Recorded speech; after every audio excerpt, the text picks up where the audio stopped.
दोस्तों, आप सभी का स्वागत है आपके अपने चैनल अपने परिवार में, जिसका नाम है आशा सोनम ब्लॉग।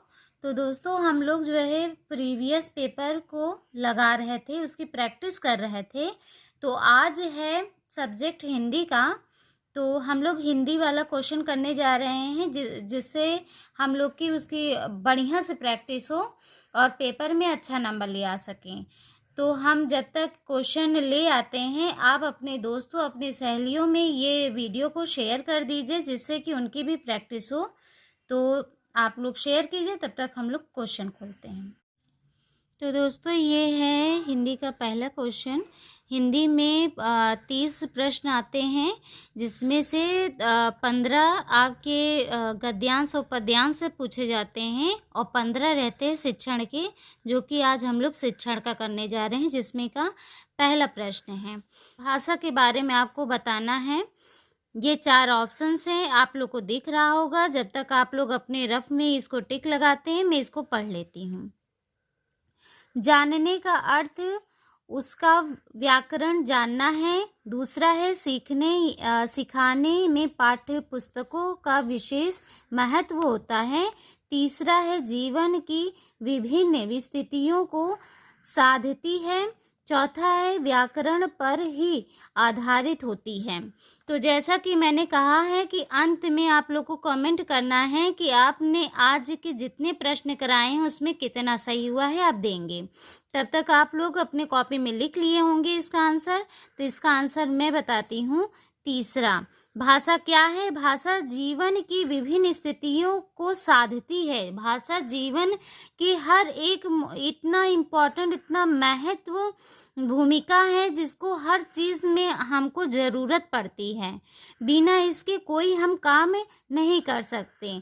तो अगले क्वेश्चन में चलते हैं। तो दोस्तों, दूसरा है प्रश्न, भाषा की कक्षा में समाचार पत्र पत्रिकाओं का उपयोग यह सुनिश्चित करता है कि डैश। आगे आप लोग को दिख रहा होगा, आप लोग टिक लगाते रहिए, तब तक मैं पढ़ती हूँ। पहला है शिक्षण सामग्री का उपयोग हो रहा है। दूसरा है बच्चों की भाषा पर समाचार पत्र पत्रिकाओं का प्रभाव पड़े। तीसरा है बच्चों को मुख्य शीर्षक याद है। चौथा है बच्चे प्रमाणित लेख, समाचार आदि पर अपने प्रतिक्रिया देने की क्षमता रखते हैं। तो जैसा कि मैंने बोला था, इन चारों या कोई भी प्रश्न रहेगा, उन चारों आपके ऑप्शंस में पहले ही टिक लगा लीजिएगा। नहीं वाले में देखिए, अगर नहीं पूछेगा तो ये समझ लीजिए ये नहीं वाला आंसर है ये, ठीक है। याद रखिएगा, याद वाला हमको निगेटिव में ही करना है। याद हमारा आंसर नहीं होगा जब तक ना पूछे। तो इनमें से आप आंसर दे रहे होंगे, तो मैं आंसर बताती हूँ। तो इसका चौथा आंसर है बच्चों को प्रमाणित लेख, समाचार आदि पर अपनी प्रतिक्रिया देने की क्षमता रखते हैं। बच्चों को ऐसा बनाना है कि वो अपनी सोच, अपनी चीज़ें अच्छे से खुद ही कर सकें। जिससे वो बच्चे खुद करते हैं तो वो अपनी खुद की प्रतिक्रिया देते हैं, उसके काबिल बनते हैं, क्षमता उनके अंदर आती है। तो ये है अगला क्वेश्चन। सुलेखा जब तब बच्चों के साथ बातचीत करती रहती है, वह डैश। तो जब तक मैं इस चारों को पढ़ती हूँ, आप आंसर देख के पढ़ के लगाइएगा। तो पहला है बच्चों को वाचाल बनाना चाहती है। दूसरा है सदैव बच्चों की परीक्षा ले रही है। तीसरा है समय नष्ट कर रही है। चौथा है बच्चों को भाषा अर्जित करने के लिए परिवेश दे रही है। तो इसका आंसर आप लोग दे दिए होंगे, मैं यहाँ पर बताती हूँ। इसका चौथा आंसर है कि बच्चों को भाषा अर्जित करने के लिए परिवेश दे रही है। बच्चों को भाषा कैसे आए, उसके लिए हमको बात करनी पड़ेगी उनसे। उन स्कूल की भाषा जो होती है वो बोलिए नहीं, हमको बच्चों की अपनी जो मातृभाषा होती है उसको ज़्यादा प्रोत्साहित करना चाहिए कि बच्चे अधिकतर उसको बोलें, जिससे कि वो आगे अपनी हर चीज़ कर सकें। तो अगले क्वेश्चन में चलते हैं। अगला क्वेश्चन है, सुमन बचपन से ही गुजराती बोल समझ लेती है, वह कभी विद्यालय नहीं जाती है, यह उदाहरण है डैश। तो ये चारों विकल्प हैं, आप लोग देखिए, उसका टिक लगाइएगा, मैं तब तक पढ़ती हूँ। भाषा अर्जन का, सुमन की प्रतिभा का, भाषा सीखने का, भाषा में पिछड़ेपन का। इसका आंसर आप लोग दीजिए, मैं इसकी व्याख्या थोड़ा सा कर लेती हूँ। तो ये क्या है, सुमन अपने बचपन से ही गुजराती बोल रही है। कोई यहाँ विद्यालय नहीं गई है कि मतलब जब शिशु होता है तो क्या वो विद्यालय चला जाता है? नहीं, वो बचपन से जन्म से बोल रहा है। ये पहले की विद्यालय जाने की पहले की अवस्था से ही वो कर रही ये काम। हाँ, और कभी विद्यालय नहीं जाती है, इसका मतलब इसका एडमिशन हुआ नहीं है स्कूल में, उसके पहले की अवस्था है। जब बच्चा विद्यालय जाता है ना, उसके पहले की अवस्था है, तो इसका अध्ययन तो हो नहीं रहा है।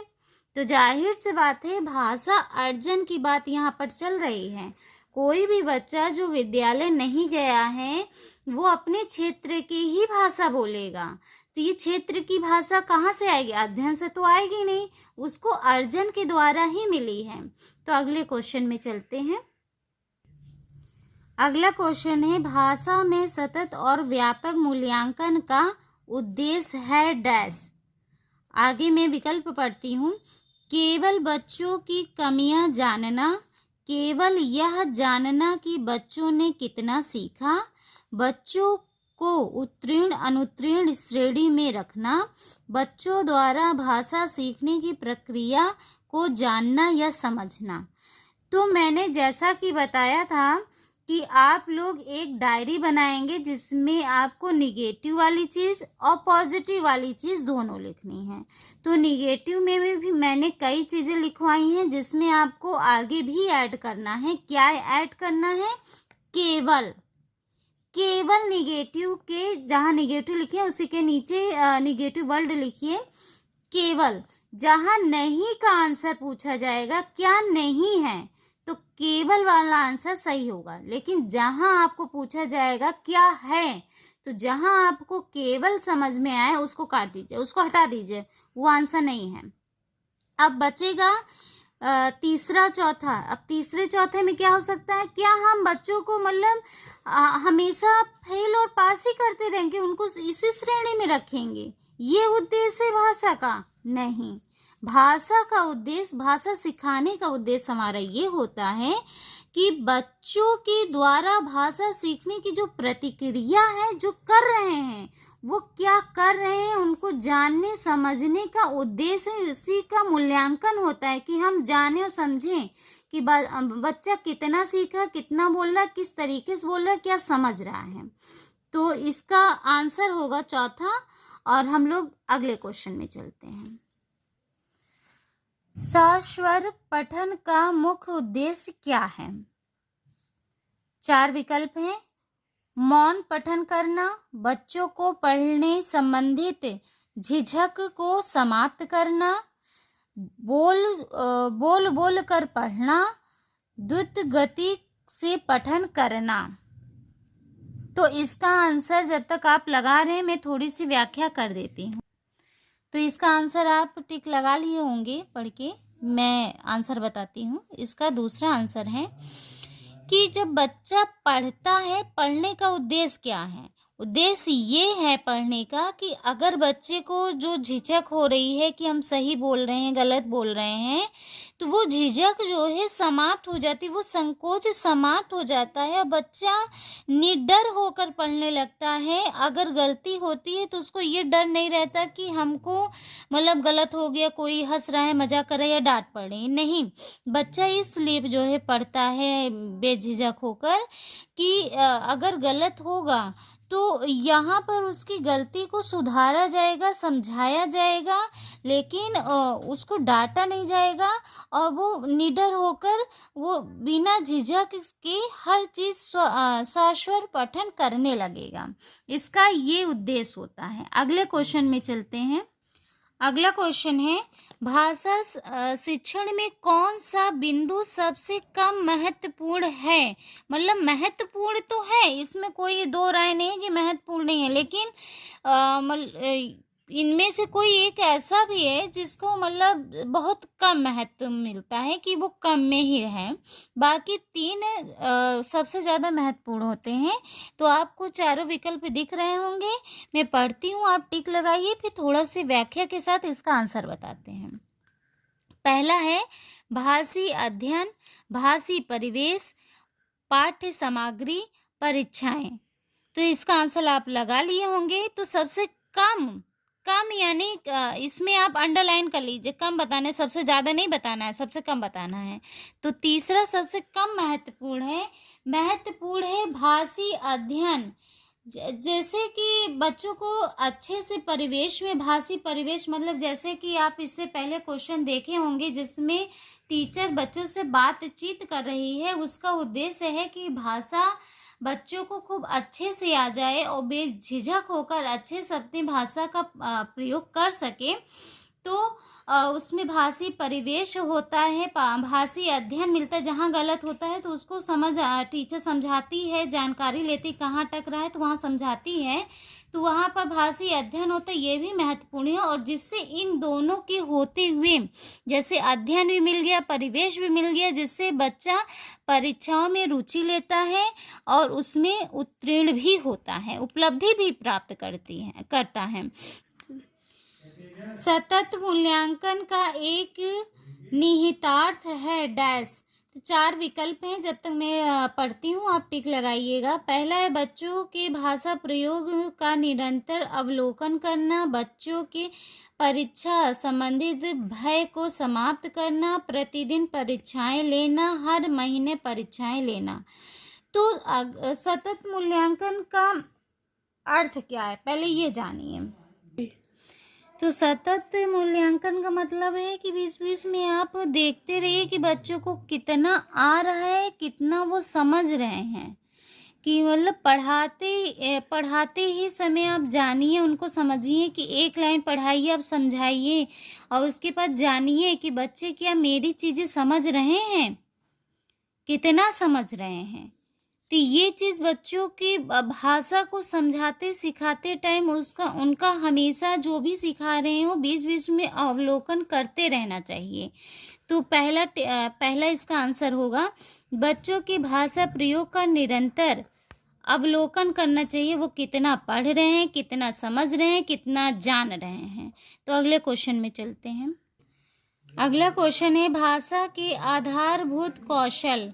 चार विकल्प हैं, मैं पढ़ती हूँ, आप टिक लगाइएगा अपनी कॉपी में। क्रमबद्ध रूप से चलते हैं, हमेशा अर्जित किए जाते हैं, सर्वथा पृथक हैं, अंततः संबंधित होते हैं।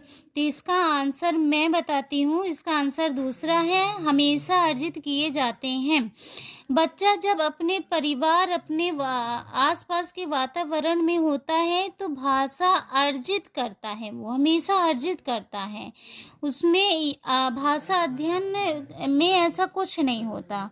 भाषा अध्ययन आपको विद्यालय जाने के बाद ही मिलता है और अर्जित करता है हमेशा, जो कि वो अपने परिवार और वातावरण से ही अर्जित करता है। तो अगले क्वेश्चन में चलते हैं। अगला क्वेश्चन है शिक्षक की स्वयं की भाषा प्रयोग की कुशलता है। चार विकल्प हैं, आप लोग तब तक दिख रहा हो, आप टिक लगाइएगा, मैं पढ़ती हूँ।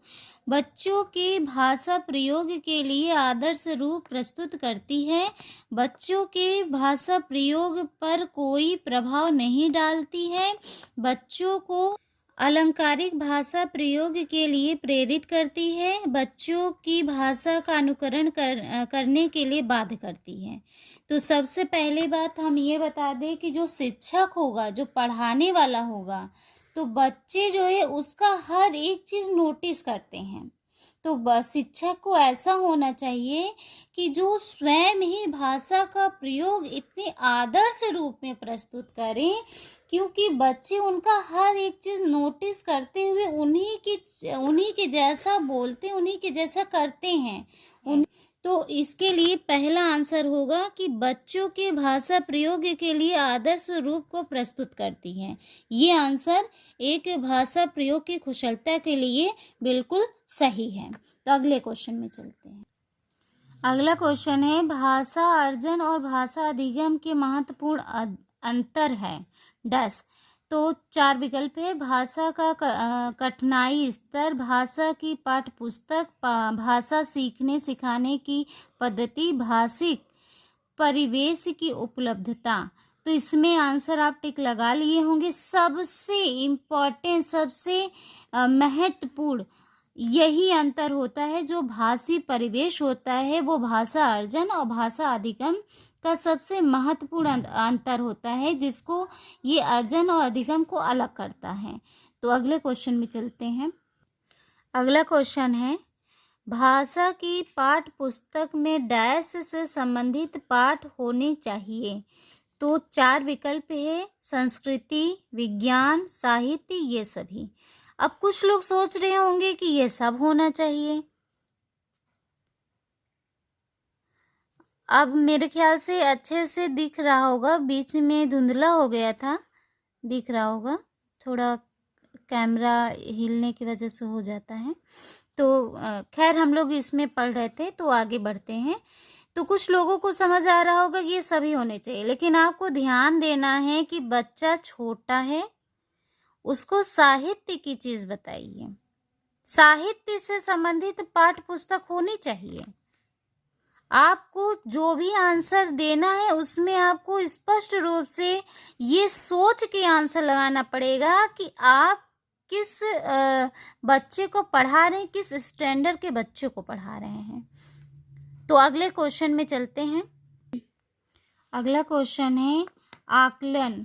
4 विकल्प हैं।